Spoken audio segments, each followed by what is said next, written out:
সর্বপ্রথম প্রত্যেক আপনাদের সবার সার্বিক মঙ্গল কামনা সেই সৃষ্টিকর্তার প্রভুর কাছে করে দু চারটি গুরুত্বপূর্ণ কথা আলোচনা করছি। আপনারা কোথাও যাবেন না প্লিজ। এসব কথাগুলো সকলের দরকার, নিহাতি দরকার। আমরা তো সবসময় রং তামসা জিনিস দেখি, গান বাজনা, কত রকম জিনিস দেখি। তার ভিতরে এইসব কিন্তু আধ্যাত্মিক জগতের কথা দু চারটে যদি মনে রাখি আর সেই ভাবে যদি আমরা চলি, তাহলে কিন্তু আমাদের জীবন কিন্তু সুন্দর হয়ে ওঠে, আমাদের পরিবারটাও সুন্দর হয়ে ওঠে। তাই এইসব কথা শোনার একান্ত প্রয়োজন আছে প্রত্যেকের। তাই কেউ ছেড়ে যাবেন না, শুনুন কয়েকটি গুরুত্বপূর্ণ কথা। আমাদের সকলের কিন্তু সব জিনিসের প্রয়োজন। আমাদের বাঁচতে গেলে সব জিনিসের প্রয়োজন আছে, কিন্তু আমাদের আশা কখনো শেষ হবে না।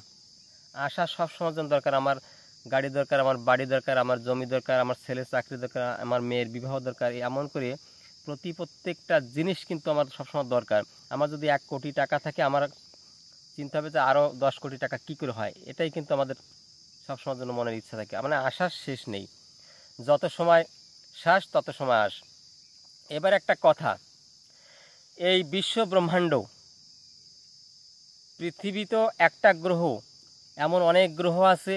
বর্তমানে 8টা গ্রহ সৌরজগতে আছে, তার ভিতরে পৃথিবী একটা গ্রহ। এমন সৌরজগৎ অনেক আছে। তো টোটাল সব কিছুকে নিয়ে ইউনিভার্স বলে, বিশ্ব ব্রহ্মাণ্ড বলে।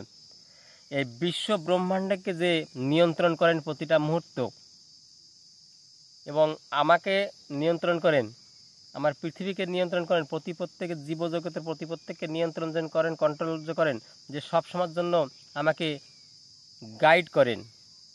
আমি তার জন্য কিছু করব না, তার কাছে আমি চাবো, ঠাকুর আমার এটা দিলে না কেন, আমার এটা হলো না কেন, ওর হলো কেন। এই যে প্রশ্নগুলো, এই প্রশ্ন কিন্তু অবান্তর প্রশ্ন বলে একে।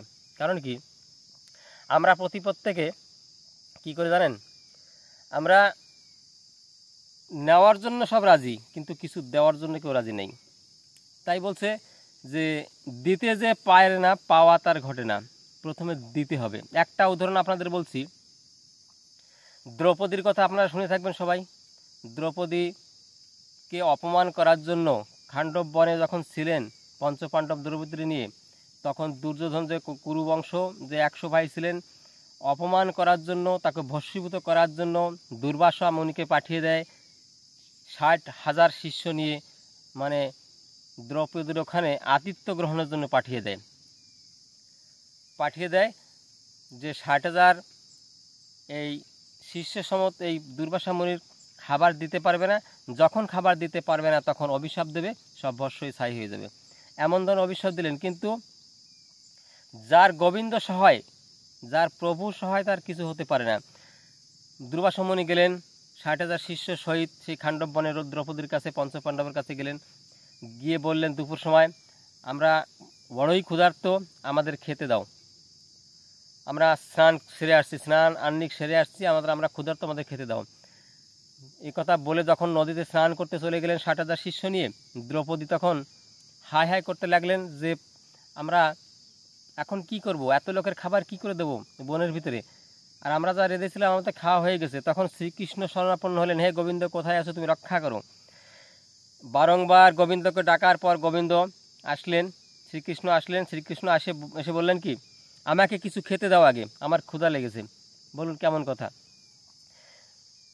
দ্রৌপদী ডেকেছে কিছু পাওয়ার জন্য, মানে বিপদ থেকে রক্ষা করার জন্য, কিন্তু শ্রীকৃষ্ণ বলছে আমাকে কিছু খেতে দাও।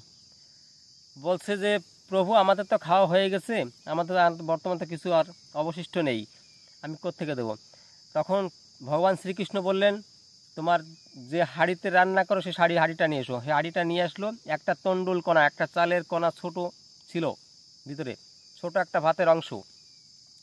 সেই অংশটুক শ্রীকৃষ্ণ খেয়ে জল খেলেন, আর একটা ঢেকুর ছাড়লেন, উদ্গার ছাড়লেন। সঙ্গে সঙ্গে শ্রীকৃষ্ণের পেট ভর্তি হয়ে গেল।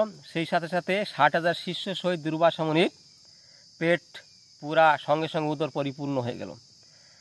তখন তাঁরা কী করলেন, সব শিষ্য সমত সেই গুরুদেব দুর্বাসা মুনি দেখলেন যে আমাদের পেট তো ভরে গেছে, আমরা কি করে খেতে যাবো ওখানে। লজ্জায় 60,000 শিষ্য নিয়ে পলায়ন করলেন। এদিকে দেখেন কি করে হলো, দ্রৌপদী কিছু দিতে পেরেছিল, তাই সেই রাস্তা দিয়ে তার কল্যাণটা নেমে এসেছিল। তাই ঠাকুরের জন্য যদি কিছু দিতে পারি, তার জন্য কিছু যদি করতে পারি আমরা, তাহলে কিন্তু আমরা সব কিছু পেতে পারি। তাই পাওয়ার রাস্তা আমরা কখনো মানে চিন্তা করি না যে পাওয়ার রাস্তাটা আমার ক্লিয়ার আছে কিনা। এই জন্য পাওয়ার রাস্তা, কৃপা কথার মানে কি? কৃপা, ঠাকুর আমাকে কৃপা করো, ভগবান আমাকে কৃপা করো। কৃপা কথার অর্থ হলো করে পাও, কিছু করে তারপর পাও, খালি খালি তো পাওয়া যায় না। এমন হাজারো উদাহরণ আছে এমনই। তাই তার জন্য করতে হবে, তার সাথে সম্পর্ক রাখতে হবে, তার সাথে যোগসূত্র স্থাপন রাখতে হবে সবসময়ের জন্য। নিবিড় সম্পর্ক, নিবিড় ভালোবাসা তাকে বাঁধতে হবে। পরিবারের ভিতরে আমরা 4 জন মানুষ আছি, মনে করো তাকে, সেই ঠাকুরকে নিয়ে আমার চিন্তা করতে আমার পরিবারে 5 জন লোক, এবং আমাকে গাইড করছেন আমার পিতা, সে পরম পিতা। সেইভাবে তাকে সম্মান করতে হবে। তিনি কি বলে গেছেন, আপনি যে সম্প্রদায় যে মতে হন না কেন, একই কথা, আপনি সেইভাবে তাকে ভাববেন ঠাকুরকে যে আমার পরিবারের সে মুখ্য ব্যক্তি, এবং তাকে তার সেবা যত্ন কী করে করা যায়, এবং তিনি কি বলে গেছেন সেই কথা আমার কাটায় কাটায় কী করে পালন করা যায়। এটাই কিন্তু পাওয়ার রাস্তা ক্লিয়ার হওয়ার জন্য। যোগসূত্র তার সাথে স্থাপন যত সময় পর্যন্ত না হচ্ছে, যোগসূত্র স্থাপন, তত সময় পর্যন্ত আমরা কিছুই তার কাছ থেকে পাবো না। তাই একটা বাণীর ভিতরে বললেন শ্রী শ্রী ঠাকুর অনুকূলচন্দ্র, ঠাকুর সবাইকে ভালোবাসেন, ভগবান সবাইকে ভালোবাসেন, তার সন্তান আমরা, কিন্তু আমরা তাকে কতটা ভালোবাসি সেটা দেখার বিষয়। একটা বাণীর ভিতরে তিনি বললেন, ঠাকুর তোরে বাসে ভালো তাতে তোর কি, তুই যদি তারে না বাসিস ভালো তাহলে ছাইয়ে ঢালা ঘি। ছাইয়ের ভিতরে ঘি ঢাললে যেরকম সেই ঘির কোনো মূল্য থাকে না, তো তেমনই হবে। ঠাকুর আমাদের ভালোবাসে, কিন্তু আমাদের সেই ভালোবাসাটা উল্টে তাকে বাসতে হবে, তাহলে সব কিছু ঠিক হয়ে যাবে। ভিডিওটা অনেক লম্বা হয়ে যাচ্ছে, আর এক ভিডিওর ভিতরে বিস্তারিতবার আলোচনা করব। আপনারা সবাই সুস্থ থাকুন, ভালো থাকুন। যে যেখান থেকে ভিডিওটি দেখছেন প্রত্যেকের প্রতি রইল আমার অন্তরের প্রাণ ঢালা ভালোবাসা। এখানে রাখছি।